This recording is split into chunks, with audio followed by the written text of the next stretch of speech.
शांति। रत्नाकर बाप अपने बड़े ते बड़े सौदा करने वाले सौदागर बच्चों को देख रहे हैं। सौदा कितना बड़ा और करने वाला सौदागर दुनिया के अंतर में कितने साधारण भोले भाले हैं। भगवान से सौदा करने वाली कौन आत्माएं भाग्यवान बनी, यह देख मुस्कुरा रहे हैं। इतना बड़ा सौदा एक जन्म का, जो 21 जन्म मालामाल हो जाते। देना क्या और लेना क्या है। अनगिनत पद्मों की कमाई या पद्मों का सौदा कितना सहज करते हो। सौदा करने में समय भी वास्तव में 1 सेकंड लगता है, और कितना सस्ता सौदा किया। 1 सेकंड में और 1 बोल में सौदा कर लिया। दिल से माना मेरा बाबा। इसी 1 बोल से इतना बड़ा अनगिनत सौदा कर लेते हो। सस्ता सौदा है ना, न मेहनत है, न समय देना पड़ता है। और कोई भी हद के सौदे करते तो कितना समय देना पड़ता। दुनिया वाले भी नामी ग्रामी लोगों की डायरेक्टरी बनाते हैं, तो आपकी बाप की डायरेक्टरी में किन्हों का नाम है जिनमें दुनिया वालों की आंख नहीं जाती। उन्होंने ही बाप से सौदा किया और परमात्मा नयनों के सितारे बन गए, नूरे रतन बन गए। ना उम्मीद आत्माओं को विशेष आत्मा बना दिया। ऐसा नशा सदा रहता है। परमात्मा डायरेक्टरी के विशेष VIP हम हैं। इसलिए ही गायन है, भोलों का भगवान है चतुर सुजान, लेकिन पसंद भोले ही आते हैं। दुनिया की बाहरमुखी चतुराई बाप को पसंद नहीं। उन्हों का कलयुग में राज्य है। अभी अभी लखपति, अभी अभी कखपति, लेकिन आप सभी सदा के लिए पदमपति बन जाते हो। भय का राज्य नहीं, निर्भय हो। तो हम बाबा से सौदा करने वाले सौदागर हैं। सौदा केला बाबांशी, यानी कोणत्या शब्दामध्ये सौदा केला? मेरा बाबा।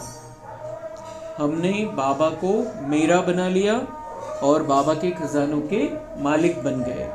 सेकंड का सौदा, कई मोल भाव नहीं, कुछ भी नहीं। बाबा कहते सेकंड में सौदा कर लिया मेरा बाबा। इसमें न मेहनत न समय।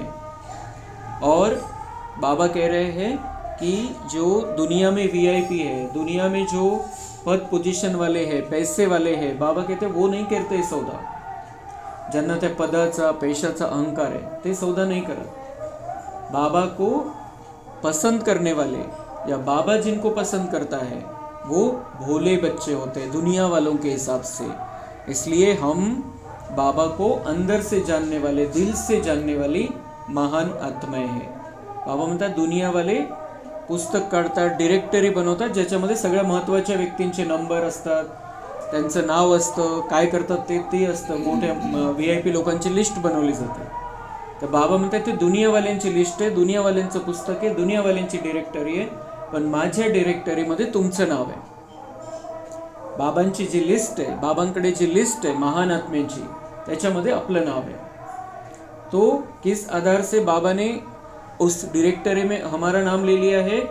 क्योंकि हमने बाबा से सौदा कर लिया। इस विशेष बच्चे हैं हम, स्पेशल बच्चे हैं जिन्होंने बाबा को पहचान लिया और बाबा ने जिनको अपना बना लिया। तो बाबा म्हणता है कि ये जो बाप को जो दुनिया की बाहरमुखी चतुराई है, जो बाहेरची जी बाहेरच्या हिशोबाने चतुर लोक आहे, लबाड लोक आहे, अति हुशार लोक आहे, बाबा म्हणता है वो मुझे पसंद नहीं है। मुझे पसंद है दिल से भोले बच्चे। और ऐसे दिल से भोले बच्चों को बाबा अपना बना लेता है। दुनिया में तो बहुत है लखपति। बाबा कहते अभी अभी लखपति, अभी अभी कखपति, लेकिन आप सभी सदा के लिए पदमपति बन जाते हो। भय का राज्य नहीं, निर्भय हो। हम सदा के लिए पदमपति बन जाते हैं। त्या दुनियेमध्ये कशाचीही भीती नाही. इतका पैसा, इतकी प्रॉपर्टी असेल, इतके मालामाल आपण असू, इतकी जमीन, सगळं काही आपल्याकडे असेल भरपूर, पण तिथं कुठल्याही प्रकारची भीती नाही आहे. तर त्या अर्थाने बाबा म्हणताय पदम पति भी बन जाते हो, अंदर से भी मालामाल, बाहर से भी मालामाल, और इतना मालामाल रहने के बाद भी किसी बात का डर नहीं है. ऐसी दुनिया में बाबा हमें लेकर जा रहा है. किन बच्चों को लेकर जाता है? जो दुनिया के हिसाब से चतुराई करते हैं उनको नहीं, जो दिल से बोले हैं उनको बाबा उस दुनिया में लेकर जाता है. आज दुनिया में धन भी है और भय भी है. जितना धन उतना भय में ही खाते, भय में ही सोते, और बाप बेफिक्र, और आप बेफिक्र बादशाह बन जाते. बाबा हमको बेफिक्र बादशाह बना देता है. दुनियेमध्ये धन जास्त आहे तर भीती पण आहे तेवढी, की चोर लुटून घेऊन जाईल किंवा आग लागेल किंवा इन्कम टॅक्स वाले येतील, काही ना काही प्रॉब्लेम. तो धन है लेकिन चिंताएं है. जे जास्त मालामाल आहे, जास्त पैसे ज्यांच्याकडे, त्यांना तितकी भीती पण आहे. तो वो डर में ही जीते हैं, डर में ही सोते हैं, डर में ही खाते हैं. डर आतल्या आत एक भीती आहे की जे आहे त्याला सांभाळायचं, ती भीती. और आपको बाबा बेफिक्र बादशाह बना देता है, निर्भय बन जाते हैं. तो उस दुनिया में तो हम निर्भय रहेंगे, लेकिन यहाँ पर ही बाबा हमको निर्भय बना देता है. क्योंकि पहली बात तो ये बाबा हमको बता देता है कि आप आत्मा हो और आप परमधाम से कुछ लेकर नहीं आए थे. तो इससे बड़ी निर्भयता तो किसी बात से नहीं आ सकती कि हम आत्मा को कुछ होने वाला नहीं है, और गया तो क्या गया, हम साथ में थोड़ी लेकर आए थे. तो बाबा हमको बेफिक्र भी बना देता है और निर्भय भी बना देता है. संभालना सब कुछ है हमको, लेकिन डर नहीं. तो निर्भय बन जाते हैं. जहां मेरापन होगा वहां भय जरूर होगा. मेरा बाबा सिर्फ एक ही है जो निर्भय बनाता है. उनके सिवाय कोई भी सोने का हिरन अगर मेरा है तो भय है. कुछ भी है, बाबा के सिवाय कुछ भी मेरा है तो भय है. वस्तू, व्यक्ती किंवा वैभव, कारण ते अविनाशी आहे, कायम टिकणारे, कायम आपल्यासोबत राहणारे नाही आहे. पण जर आपण आपलं मानतोय, माझे वस्तू, व्यक्ती किंवा वैभव, तर बाबा मध्ये भीती वाटेल. काही झालं तर, हे गेलं तर, अशी भीती वाटेल. पण जेव्हा बाबा म्हणताय तुम्ही माझे झाले, माझ्याशी सौदा केला, मलाच पूर्णच्या पूर्ण आपला बनवून घेतलेला आहे, तर मग तुमची भीती समाप्त झाली पाहिजे. मेरा बाबा है, बाकी मेरा कुछ भी नहीं है. मेरा कुछ भी नहीं है. जेव्हा माझं असतं त्यावेळेला मग त्याची भीती असते त्याविषयीची, कारण मोह असतो त्याच्यामध्ये. वस्तू असो, व्यक्ति असो किंवा वैभव असो. तो जब हम बाबा को मेरा कहते हैं तो हम निर्भय बन जाते हैं, क्योंकि मेरा थोड़ी है, बाबा देख लेगा क्या है, बाबा संभाल लेगा. मेरा तो बाबा है, और बाबा के पास तो सब कुछ है जो मुझे चाहिए. आत्मा को जो चाहिए वो बाबा के पास सब कुछ है. इतना जमा किया जो 21 पिढी सदा संपन्न रहे. बाबा म्हणतात आता तुम्ही मग इतकं जमा करून घेतलंय का की 21 पिढी तुम्ही संपन्न राहताल. बिलकुल संगम युगामध्ये संपन्न आणि सतयुग त्रेतायुगामध्ये पण. तर ती जमा जी केली नसेल तर आपल्याला जमा करायची. बाबांकडून ते खजाने आपल्यामध्ये घ्यायचे, शक्ती भरून घ्यायचे, गुणांनी स्वतःला संपन्न बनवायचे. आपकी वंशावली भी मालामाल रहे, न सिर्फ 21 जन्म, लेकिन द्वापर में भी भक्त आत्मा होने के कारण कोई भी कमी नहीं होगी.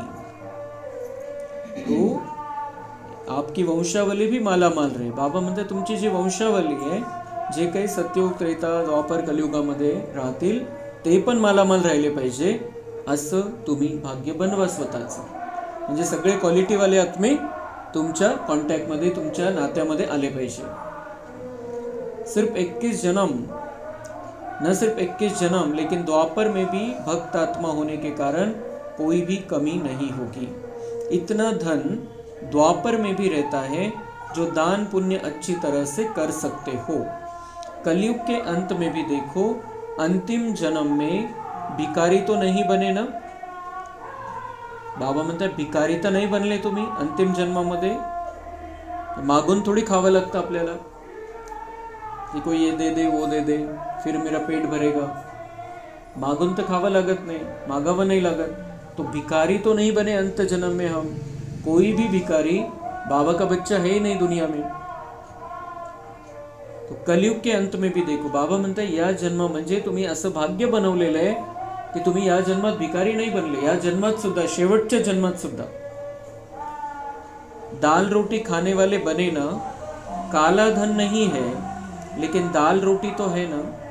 काला धन नहीं है हमारे पास, हम गलत रास्ते से धन नहीं कमाते हैं. बाबा म्हणते हैं दाल रोटी के तो हकदार है. दाल रोटी तो आपको मिलती रहती है चाहे कुछ भी हो जाए. इस समय की कमाई या सौदा पूरा ही कल्प भिकारी नहीं बनाएगा. आता जो सौदा आपण परमात्म्याशी करतोय आणि त्यामुळे जी कमाई आपण करून घेणार आहे, बाबा म्हणताय की तुम्ही संपूर्ण कल्पामध्ये कधीही भिकारी नाही बनणार.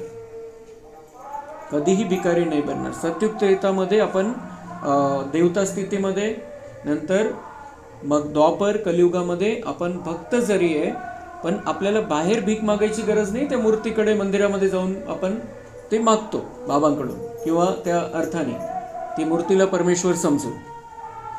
पण बाहेर आपण कधीही कोणत्याही जन्मामध्ये भिकारी नहीं बनना. बाबा म्हणता है इतना तो आप कमा लेते हो और इतना कमा लेना चाहिए यहां से ही.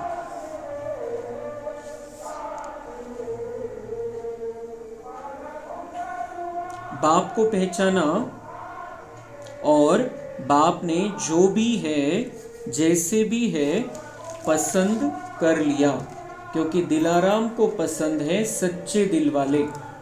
दुनिया का दिमाग न भी हो लेकिन बाप को दुनिया के दिमागी पसंद नाही.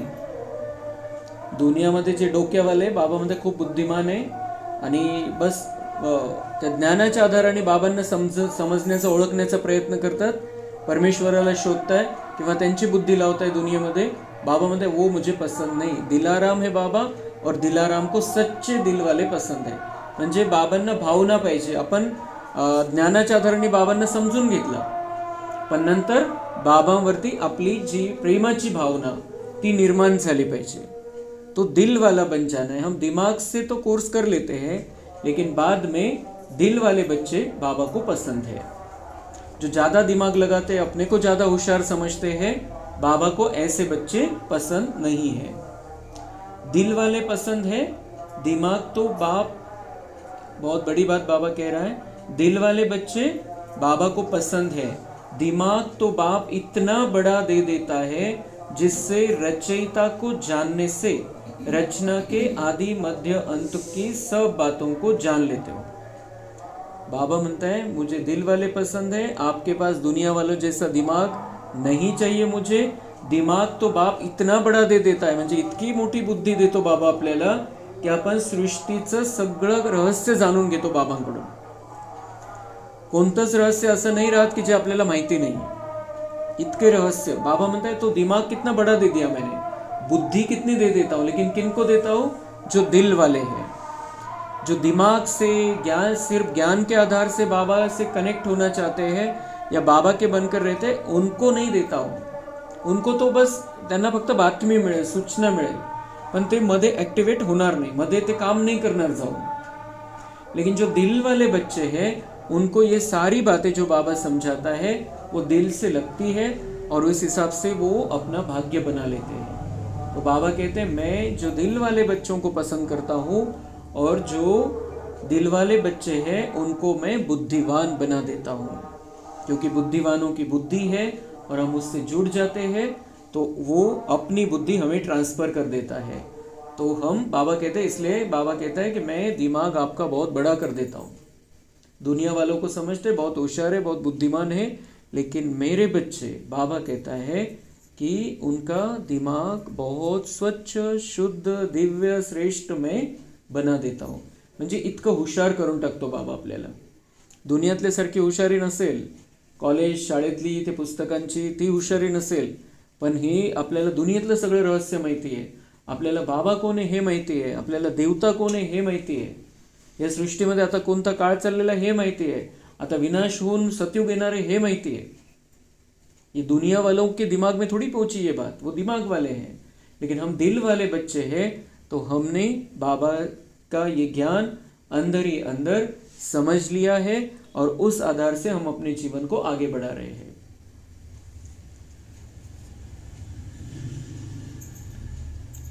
तो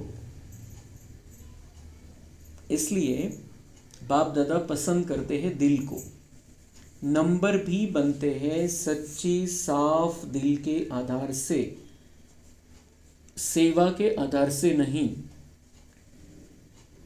बाबा म्हणताय नंबर कसे बनतील, तुम्ही किती सेवा करताय त्याच्यामुळे नंबर नाही बनत, पण किती मनापासून सेवा करताय, किती भावनेनी सेवा करताय, बाबामध्ये किती भावना बसलेली आहे, त्या आधाराने जी सेवा होईल बाबा म्हणते त्याच्यामुळे तुम्हाला मार्क्स मिळणार आहे। फक्त सेवा आहे आणि आपण बाबांशी प्रेमाने जुडलेलो नाही आहे, भावनेने नाही करत, एक ड्युटी समजून करतोय फक्त की हां कोणीतरी सांगितलेलं म्हणून आपल्याला ती सेवा करायची आहे, तर बाबा म्हणताय त्याचे मार्क्स नाही भेटत, तेवढे नाही भेटत मार्क्स। सेवेचे मार्क्स भेटतात पण तेवढे नाही भेटत जेवढे बाबा म्हणताय। नंबर आगे किस आधार से आता है, सच्ची और साफ दिल से, म्हणजे क्लिअर मन पाहिजे, मनामध्ये काही मळ नाही पाहिजे, आणि बाबांना ओळखण्याची ती भावना, ते भावनेचं बाबांशी नातं, भावनिक नातं बाबांशी पाहिजे, तर त्या आधाराने बाबा म्हणताय तुमचा नंबर पुढे येईल। सेवा तर करायची आहे, पण सेवा कशी करायची, भावनेने। वो मेरा बाबा है, मुझे कुछ मिलने वाला है इसलिए सेवा नहीं करनी, वो मेरा बाबा है और मेरे बाबा का काम है, मुझे करना है बस। और दिल से बाबा से जो जुड़े हैं, बाबा कहते हैं उनका नंबर आगे आता है। सेवा में भी सच्ची दिल से सेवा की या सिर्फ दिमाग के आधार से सेवा की। दिल का आवाज दिल तक पहुंचता है, दिमाग का आवाज दिमाग तक पहुंचता है। दिमाग वाले नाम कमाते हैं, दिल वाले दुआएं कमाते हैं। दिमाग वाले नाम कमाते हैं, ज्याची खूप मोठी बुद्धी, खूप चांगलं प्रवचन करता येतं, खूप मग संस्कृतचं खूप चांगलं पकड आहे संस्कृतवरती, श्लोक खूप चांगले म्हणू शकता, कहाणी खूप चांगली सांगू शकता, तर बाबा म्हणताय वो नाम कमाते हैं, दुनिया में उनका नाम होता है। आपण आपल्या जीवनामध्ये काही असू द्या, जीवनामध्ये काय करतोय, धारणेमध्ये काय ते नाही, पण खूप चांगलं प्रवचन केलं, खूप चांगली कथा सांगितली, तर बाबा म्हणताय नाम कमाते हैं। लेकिन जो दिल वाले हैं, जो दिल वाले बच्चे, दिमाग वाले नहीं, जो दिल वाले, जो बाबा से भावना से जुड़े हैं, जो बाबा से प्यार करते हैं, जो बाबा को सदा अपने साथ में रखते हैं और बाबा का कार्य समझकर सेवा करते हैं। कोई भी किसी को ज्ञान सुनाना, तो बाबा का बच्चा आया है उसको ज्ञान सुना रहे हैं, बाबा से कनेक्ट होकर ज्ञान सुना रहे हैं, दिल से बाबा से जुड़े हैं, तो वो दिल की बात दिल तक पहुंचती है, और वो आत्मा जब उसको सुख शांति मिलती है हमारे बोलने से, वो हमें दुआएं देती है। तेव्हा त्या क्षणी पण देते दिवा की हां चांगलं वाटतंय, मला बरं वाटतंय, जरा शांत झालो इथं आल्यामुळे, आणि नंतर पण ती आत्मा तिचं जीवन बदललं तर आपल्याला दुआ देत राहते। तो इसलिए हमको ऐसा समझाने नहीं आता है, प्रवचन करने नहीं आता है, संस्कृत भाषा में बोलना नहीं आता है, कथा सुनानी नहीं आती है, काहीच फरक पडत नाही त्याच्यामुळे, काहीच फरक पडत नाही। खूप उदाहरणं आहे, ते उदाहरण नाही देता येत दुनियामध्ये, जेवढे उदाहरणं देता येतील काही समजवायचे तर, त्याच्यामुळे काहीच फरक पडत नाही। तुम्ही मनापासून कसं सांगताय दुसऱ्याला, हे स्टेप बाय स्टेप किंवा असं तसं नाही, तुमची मनामध्ये जी भावना निर्माण झालेली बाबांविषयी, त्या भावनेच्या आधाराने तुम्ही काय बोलताय, आवाज कसा आहे, काय सांगताय, त्या हिशोबाने महत्त्व नाही आहे, पण तुम्ही किती भावनेने बोलताय, बाबामध्ये किती भावना आहे, त्याचे बाबांच्या नजरेमध्ये त्याची किंमत आहे, आणि आपल्याला त्यामुळे मार्क्स मिळणार आहे। आणि तिसरी गोष्ट की आपल्याला दुआ मिळतात। मग प्रवचन भाषण चांगलं होतं तर त्यांचं नाव होतं, हां खूप चांगलं भाषण करतात, खूप चांगलं सांगितलं, नाम कमाते हैं। लेकिन इनके समझाने से, इनके मेरे साथ बात करने से मुझे अच्छा लगा, मुझे शांति लगी, शांति मिली इनके साथ में बैठने से, मुझे सुख का अनुभव हुआ, तो वो आत्मा दुआ देती है। हे कायमसाठी लक्षात ठेवायचं आहे. आपण स्वतःला कमी समजायचं नाही आहे की मला भाषण करता येत नाही, मला बोलता येत नाही. कोणाला असं वाटतं की आपल्याला पण सांगता आलं पाहिजे सगळ्यांना, बिलकुल तसंच जसं समजवायला पाहिजे त्या पद्धतीने समजावता आलं पाहिजे. काहीच फरक पडत नाही त्याच्याने. आपण किती मनापासून सांगतोय, किती बाबांशी जुडलं गेलेलो आहे त्या आधाराने सांगतोय, तर त्याचे मार्क्स आहे, त्याच्यामुळे पुढे नंबर येणार आहे आणि त्याच्यामुळे आपण दुवा कमवणार आहे. नसतं चांगलं म्हणतील, चांगलं जर आपण कोणाला सांगितलं, क्वालिटीवालं भाषण केलं, चांगलं प्रवचन केलं आपण, तर फक्त नाव होईल पण दुआ नाही. दुआ कब मिलती है? जब दिल का आवाज दिल तक पहुंचता है, जेव्हा त्यांना सुखाचा अनुभव होतो, आत्म्याला शांतीचा अनुभव होतो. तो फक्त आपल्याने प्रभावित झाला त्याच्यामुळे काहीच होणार नाही. प्रभावित नाही करायचं आपल्याला कोणालाच. त्याला आत्म्याला पाहिजे ते 7 गोष्टी: सुख, शांती, प्रेम, आनंद, ज्ञान, पवित्रता आणि शक्ती. त्याचा अनुभव किती झाला त्याला आतल्या आत. आपण जेव्हा काही पण सांगतोय, काही बोलतोय, बाबाविषयी बोलतोय, आपला अनुभव सांगतोय, तर त्यावेळेला त्याला काय मिळालं? आपले व्हायब्रेशन कसे होते, शांतीचे, सुखाचे, प्रेमाचे, आनंदाचे. ते व्हायब्रेशन आपल्याला नाही बोलता आलं पण व्हायब्रेशन चांगले असतील तरी सुद्धा वो जो दिल का आवाज है, दिल से जो वाइब्रेशन निकल रहे हैं, वो वाइब्रेशन उस तक पहुंचते हैं. तो इसलिए ये बातें सदा बुद्धी में रखनी है की आपल्याला कोणत्याही पद्धतीने सेवा करता येते इथं आल्यानंतर. असं नाही की असंच पाहिजे, भाषणच करता आलं पाहिजे, मुरली सांगता आली पाहिजे, काहीच नाही फरक पडत त्याच्याने. हम कितना दे रहे हैं दूसरों को, हमारे अंदर जो भरा है वाइब्रेशन से, भावना से, हम कितना दे रहे हैं उससे फरक पडता है. बिलकुल क्लिअर पाहिजे आपल्याला ही गोष्ट.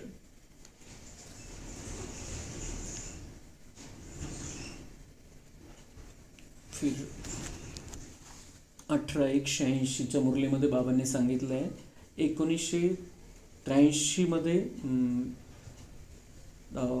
दीदींनी शरीर सोडलं होतं, मनमोहिनी दीदींनी, आणि त्याच्या आसपासच विश्वकिशोर भाऊंनी पण शरीर सोडलं होतं, जो बाबांचा लौकिक पुतण्या होता, भावाचा मुलगा होता, विश्वकिशोर भाऊ. आणि ते यज्ञ पूर्ण सांभाळायचे, बाबांच्या सोबत राहून यज्ञ पूर्ण सांभाळायचे. तर बाबा त्यांच्याविषयी सांगताय, विश्वकिशोर भाऊ, उसका भी एक ही बोल में सारा अनुभव रहा कि किसी भी कार्य में सफलता का आधार निश्चय अटल और नशा संपन्न. त्यांचं अनुभव आणि त्यांची स्थिती, विश्वकिशोर भाऊंची, निश्चय अटल और नशा संपन्न. अट्टल निश्चय होता त्यांचा स्वतःवर, बाबावर आणि ड्रामावर. अट्टल निश्चय, आणि सदा नशेमध्ये राहायचे. नशा संपन्न. कोणता नशा? दिव्यतेचा नशा. कोणता नशा? बाबांनी सांगितलेला आहे पुढे, अगर निश्चय अटल है तो नशा स्वतः ही औरों को भी अनुभव होता है. अगर निश्चय अटल है, अगर हमारा बाबा पर निश्चय, हमारे पाठ पर निश्चय है, ड्रामा पर निश्चय है, तर दुसऱ्याला तर जाणवतो की हा किती नशेमध्ये आहे, म्हणजे किती याची शक्तिशाली स्थिती आहे आणि किती उमंग उत्साहामध्ये. ये बाबा म्हणते औरों को भी अनुभव होता है. इसलिए निश्चय और नशा उसकी सफलता का आधार रहा. विश्वकिशोर भाऊ सफल क्यों हुए? निश्चय था और नशा था. जैसे, कोणता नशा होता त्यांना, कोणत्या नशेमध्ये ते राहायचे? जैसे साकार बाप को सदा निश्चय और नशा रहा कि मैं भविष्य में विश्व महाराजन बना कि बना, ऐसे विश्व किशोर को भी ये नशा रहा कि मैं पहले विश्व महाराजन का पहला प्रिंस हूँ. यह नशा वर्तमान और भविष्य का अटल रहा. तो समानता हो गई ना. तो समानता कशामध्ये? ब्रह्मबाबांना काय नशा होता की मी विश्व महाराजन बनणार आहे, भविष्यामध्ये विश्व महाराजन बनणार आहे. आणि विश्वकिशोर भाऊंना काय नशा होता की मी पहिल्या विश्व महाराजनचा पहला प्रिंस बनणार आहे. बाबा ने बताया नहीं, लेकिन उनके अगर ऐसे वाइब्रेशन थे, जर त्यांना असं वाटत होतं आणि त्याच नशेमध्ये जर ते राहिले, तर याचा अर्थ असा आहे की विश्व महाराजांचा म्हणजे नारायणचा, पहिल्या विश्व महाराजांचा म्हणजे ब्रह्माबाबांचा, जेव्हा ते नारायण बनतील आणि त्यांचा मुलगा होईल, तर तो मुलगा विश्वकिशोर भाऊ. क्योंकि वो इस नशे में पूरा जीवन भर रहे। जब से बाबा के बने, जब से यज्ञ स्थापन हुआ, तब से वो बाबा के साथ में थे और अंत तक बाबा के साथ में रहे। यज्ञ की पूरी कारोबार वो सांभाळते रहे। त्यांचा पुतण्या होता, भावाचा मुलगा, लौकिकमध्ये तसा। त्यांच्या मुलाचं भाग्य नव्हतं ब्रह्माबाबांच्या, लेकिन भाई के लड़के का भाग्य था और उसको नशा इतना था कि ये विश्व महाराजन बनेंगे और मैं उनका पहला बच्चा बनूंगा, म्हणजे सेकंड नारायण विश्व किशोर भाऊ बनणार आहे असं आपण समजू शकतो। तसं बाबांनी या ज्या बाकीच्या गोष्टी सांगितलेल्या ते इशाऱ्यामध्ये सांगितलेल्या आहे। तो अगर बाबा मुरली में कहता है उसको ये नशा था, तो इसका मतलब बाबा उसको स्वीकार कर रहा है कि हाँ बराबर ये ही पहला बच्चा बनेगा नारायण का, म्हणजे दुसरा नारायण विश्व किशोर भाऊ बनणार आहे, म्हणजे असं आपण समजू शकतो। बाबा म्हणतायत जसं मग त्यांचा जो नशा होता, ब्रह्मबाबांचा नशा आणि विश्वकिशोर भाऊंचा नशा, तर तसा आपल्याला पण नशा पाहिजे की आपण पण देवतामध्ये नंबर 1 येणार आहे।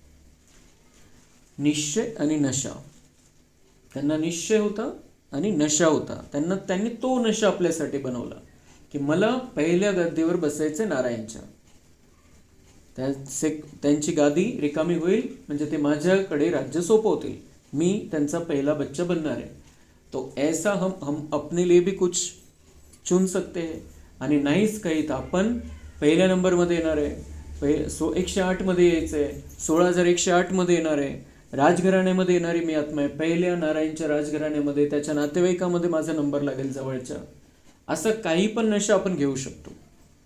तो जर नशा राहील तर आपण खूप पुढे जाऊ, तीव्र पुरुषार्थ होईल आपला आणि निश्चय पण वाढत जाईल। निश्चय जितका वाढत जाईल तितका नशा वाढत जाईल, जितका नशा वाढत जाईल तितका निश्चय अजून पक्का होत जाईल।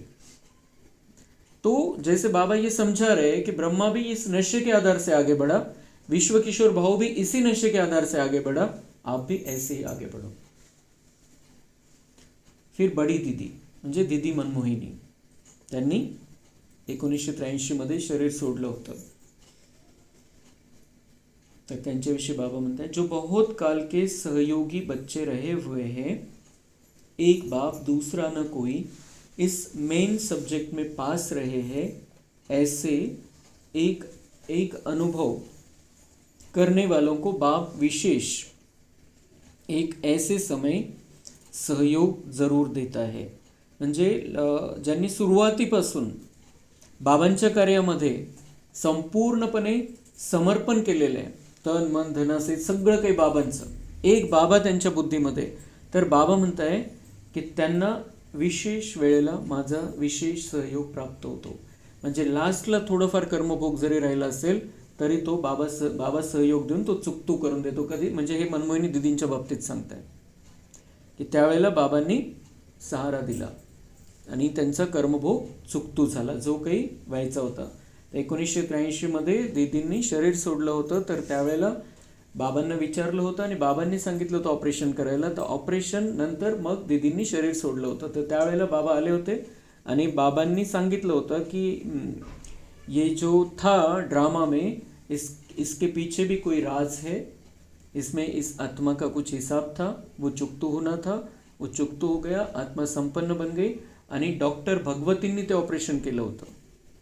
त्यावेळेला जे ऑपरेशन केलं होतं, मग बाबा आल्यानंतर बाबांनी सांगितलं होतं की जे दीदींचं जे झालं, न भगवान का दोष न भगवती का दोष, न भगवान का दोष है न भगवती का दोष, क्योंकि उसमें उनका कुछ हिसाब था, वो चूक तो हो गया। म्हणजे डॉक्टरची चूक झाली म्हणून ऑपरेशन फेल झालं असं पण नाही, बाबांनी त्यांना पण नील करून टाकलं आणि बाबांनी सांगितलं म्हणून ऑपरेशन झालं, तर ते पण बाबांनी सांगितलं की उसमें भी कुछ राज छुपा हुआ था।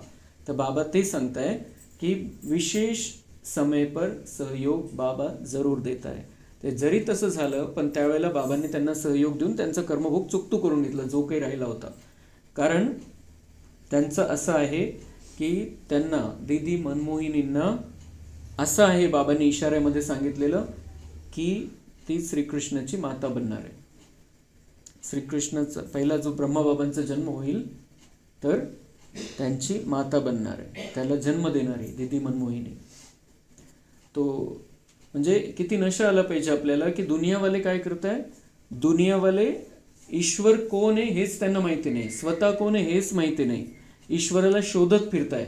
आणि आपण नाते बघतोय, कोणाचं काय नातं आहे कोणाशी, कोण कोणाला जन्म देणार आहे. इतना बड़ा फर्क है भक्ति में और जो हम ज्ञान में आए हैं बाबा के बने हैं. अपन त्यांचे नातेला जोड़तोय कि कौन कोणाला जन्म देणार है, काय होणार है, ये सब. और वो अभी भगवान को ही ढूंढ रहे हैं, उनको पता ही नहीं है कुछ. तर कुछ अपनी मेहनत कम भी दिखाई देती हो तो भी बाप की मदद उस अंत समय में एक्स्ट्रा सहयोग मिलता है, एक्स्ट्रा मार्क्स दे पास विथ ऑनर बना ही देती है. तर ज्यांनी खूप सहयोग दिलेला आहे त्यांच्याविषयी बाबा सांगताय की मनमोहिनी दिदीला जसं सहयोग दिला बाबांनी, तसं तुम्ही जर पक्के राहिले, बाबांना जर बाबांच्या कार्यामध्ये सहयोग देत राहिले, तर अंत समयाला जेव्हा मग तो काही क्लिअर व्हायची वेळ असेल संपूर्णपणे, तर त्यावेळेला बाबांची एक्स्ट्रा मदत मिळेल, एक्स्ट्रा मार्क्स बाबा देतील. म्हणजे काही जर थोडंफार कमी पण असेल तर बाबा भरून देईल, त्यावेळेला एक्स्ट्रा मार्क्स देऊन मग पास विथ ऑनर बनवून टाकेल. आता जसं एखादा खूप हुशार विद्यार्थी आहे आणि परीक्षेचे मार्क्स देणं क्लास टीचरच्या हातामध्ये, आणि एखाद्या पेपरमध्ये त्याला कमी मार्क पडले समजा, पण त्याला माहिती का हा खूप हुशार विद्यार्थी, काहीतरी प्रॉब्लेम झाला असेल, काहीतरी याचं दुखत असेल, अभ्यास झाला नसेल, काहीतरी झालं असेल, तर तो एक्स्ट्रा मार्क्स देऊन टाकतो त्याला. कारण तो बच्चा आज्ञाकारी बच्चा असतो शिक्षकाचा, तर तो एक्स्ट्रा मार्क देतो. तर तसं बाबा म्हणताय की थोडंफार राहिलं जरी असेल तरी असे जे बच्चे ज्यांनी खूप सहयोग दिलेला आहे, सुरुवातीपासून बाबांच्या कार्यामध्ये संपूर्ण तन मन धनाने वाहून घेतलेलं आहे, त्यांना बाबा लास्ट समयाला एक्स्ट्रा मार्क देऊन पास विथ ऑनर करून टाकतो. तो यह सहयोग का रिटर्न है. का बरं एक्स्ट्रा मार्क देतो? बाबा म्हणते ये सहयोग का रिटर्न है, जो उन आत्माओं ने सहयोग दिया है. तो हम भी जितना बाबा के कार्य में सहयोग दे सकते हैं उतना हमको देना है. तन का सहयोग, मन का सहयोग, धन का सहयोग, समय का सहयोग, श्वास का सहयोग, संकल्प का सहयोग, वाइब्रेशन का, भावना का, वाणी का, जो भी जैसा भी हम दे सकते हैं वो सहयोग देना है. जो भी हमारी कैपेसिटी है उस हिसाब से सहयोग हमको देना है. तो बाबा कहते हैं, फिर बाबा बन जाता है उसमें, और फिर वो जब हमको ज़रूरत होती है तब बाबा हमें एक्स्ट्रा मदत देता है. जसं कोणावरती तशी मेहरबानी बाबा करत नाही, कारण एकावर केली तर सगळ्यांवर करावी लागेल. पण बाबा म्हणते मी हिशोब पण ठेवतो त्याचा. जर मी कोणाला एक्स्ट्रा दिली, दुसऱ्यांना देत नाहीये, पण एकाला दिली मी एक्स्ट्रा मदत, तर माझ्याकडे त्याचा हिशोब आहे की त्याने काय काय केलेलं आहे, त्याचा हिशोब आहे, म्हणून मी देतो. बाबांकडे दाखवायला रेकॉर्ड असतो प्रत्येकाचा. असं नाही की मग कारण जर एकाला एक्स्ट्रा मार्क देतं तर मग बाकीच्यांना पण द्यायला पाहिजे. पण बाबा म्हणतात ये उसके सहयोग का रिटर्न है. जैसे कहावत है ना, आई विल में काम आता है. म्हणजे जेव्हा अंतिम समय आहे, जेव्हा सगळीकडे हाहाकार माजलेला आहे, त्यावेळेला हे कामात येतं. आपण जो सहयोग देतो ईश्वरीय कार्यामध्ये, तो जो दिल से सहयोगी रहे हुए हैं उनको ऐसे समय पर एक्स्ट्रा मार्क्स रिटर्न के रूप में प्राप्त होती है. इसलिए नष्टो मोह की विधि से एक्स्ट्रा मार्क्स की गिफ्ट से सफलता को प्राप्त कर लिया. तो ऐसे ही मनमोहिनी दीदी ने कैसे सफलता को प्राप्त किया, कैसे कर्मातीत बन गई, कैसे पास विथ ऑनर बनी. बाबा म्हणते हैं नष्टो मोह की विधि, क्योंकि नष्टो मोह हो गए थे, एक बाबा के सिवाय दूसरा कुछ नहीं, और बाबा के कार्य में संपूर्ण सहयोग. तर त्यांना काय झालं, एक्स्ट्रा मार्क्सची गिफ्ट मिळाली आणि सफलता प्राप्त झाली, पास विथ ऑनर ते झाल्या. म्हणजे नष्टोमोहा बनायचंय आणि बाबांच्या नष्टोमोहा बनलो तर मग सहयोगी बनवू आपण चांगल्या प्रकारे, आणि मग काय होईल, गिफ्ट मिळेल, सफलता प्राप्त होईल. दीदी यही बोल रही थी कि सदा बाप और दादा की अंगुली पकड़ो या अंगुली दो, चाहे बच्चा बना के अंगुली पकड़ो, चाहे बाप बनाकर अंगुली दो. तो दीदी कैसे समझाती थी, कैसे बताती, या उनका भी पुरुषार्थ क्या था की बाप दादा की अंगुली पकड़ो या अंगुली दो. त्यांचं बोट पकडा किंवा तुमचं बोट द्या, तो पकडून घेईल. दोन्हीमध्ये कसं, दोन्ही रूप, दोन्ही वेगवेगळे रूप आहे. चाहे बच्चा बनके अंगुली पकडो, बोट कोण पकडणार, जो बच्चा आहे. तुम्ही बच्चे तर बाबाचं बोट पकडा आणि ज्या वेळेला तुम्ही त्याची बोट पकडा किंवा आपला बोट त्याच्या हातामध्ये, दोन्ही प्रकारे करू शकता. दोन्ही रूपामध्ये बाबा म्हणताय हर कदम में अंगुली पकड़ साथ का अनुभव कर चलना, यही दीदी की सफलता का आधार. हिम्मत रख. तो और अंगुली पकड़ने के बारे में फिर बाबा ने कहा था इशारे इशारे में कि अभी बाबा की बाप दादा की अंगुली पकड़कर चल रही हो और फिर भविष्य में श्री कृष्ण को चलना सिखाओगी, असं बाबा मनमोहिनी दीदींना सांगितलं होतं की श्रीकृष्ण को चलना सिखाओगी उसकी अंगुली पकडकर. आता बापदादांचं बोट पकडून चालताय, भविष्यामध्ये श्रीकृष्णाचं बोट पकडून त्याला चालवायला शिकवणार. मतलब ये इशारे में बाबा ने बताया कि वो माता बनने वाली है श्री कृष्ण की. हिम्मत रख. आदि में सहन करने का सबूत तो यही आदि रतन है. विघ्न विनाशक बन, निमित्त बनाने के कार्य में अमर रहे हैं. ये जो आदि रतन है, जैसे विश्व किशोर भाऊ, मनमोहिनी दीदी, जानकी दादी, गुलजार दादी, ये जो आदि रतन है, ये बाबा कहते हैं विघ्न विनाशक बन, निमित्त बनाने के कार्य में अमर रहे हैं. ऐसे स्थापना के आवश्यकता के समय के यह आदि रतन सहयोगी है.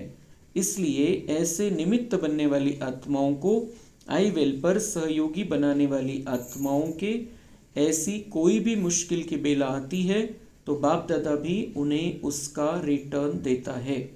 इसलिए आप सभी जो भी ऐसे समय पर निमित्त बने हो, उसी की ये एक्स्ट्रा गिफ्ट ड्रामा में नोंदी हुई है. इसलिए एक्स्ट्रा गिफ्ट के अधिकारी हो. तर बाबा म्हणतात त्यांना जशी गिफ्ट भेटणार आहे, त्यांनी जर सहयोग दिला, तर आता अजून पण बाबांच्या कार्यामध्ये सहयोगाची आवश्यकता आहे. नंतर हा सहयोग देणं घेणं काहीच होणार नाही, गरजच राहणार नाही. आता बाबा म्हणताय ये सहयोग से सर्वोदय होना है, सहयोग से सतयुग आना है. तो अभी भी समय है. अभी भी जो सहयोगी बनेंगे उनको एक्स्ट्रा गिफ्ट मिलेगी, बाबा की एक्स्ट्रा मदद मिलेगी. अच्छा, ओम शांति.